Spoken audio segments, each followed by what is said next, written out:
All welcome to our channel. ఈ క్లాస్లో వచ్చేసి మనము D.Ed కి సంబంధించిన సైకాలజీ అకాడమిక్ బుక్లో మనము లాస్ట్ వీడియోలో మనం పెరుగుదల వికాసం అనే టాపిక్ గురించి చూసాము కదా, భావన గురించి చూసాం కదా। ఈ క్లాస్లో మనము వికాస సూత్రాల గురించి చూద్దాము।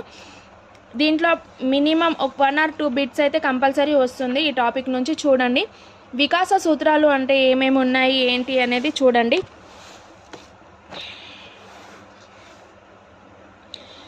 వికాస సూత్రాలు పుట్టిన ప్రతి జీవి కాలంతో పాటు పెరుగుతూ వికాసం చెందడం అనేది ప్రకృతి సహజం। అయితే ఒకే జాతికి చెందిన అన్ని జీవులు పెరుగుదల వికాసాల వేగాలలో స్పష్టమైన తేడాలను గమనించవచ్చు। అయితే ఎగ్జాంపుల్స్ చూడండి, కొంతమంది పిల్లలు 10 నెలల వయసులో నడవడం ప్రారంభిస్తే కొందరు సంవత్సర కాలం వరకు నడకపోవచ్చు।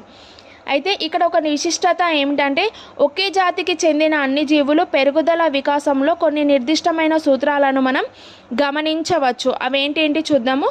వికాసం అవిచ్ఛిన్నంగా సాగుతుంది, అంటే వికాసం నిరంతరం జరిగే ప్రక్రియ కాబట్టి ఇది మనిషి జీవిత కాలంతో పాటు అనేక మార్పులను చెందుతూ ఉంటుంది। ఏంటి వికాసం అనేది అవిచ్ఛిన్నంగా అంటే నిరంతరంగా కొనసాగే, వికాసం అనేది నిరంతరంగా కొనసాగే ప్రక్రియ, విచ్ఛిన్న ప్రక్రియ।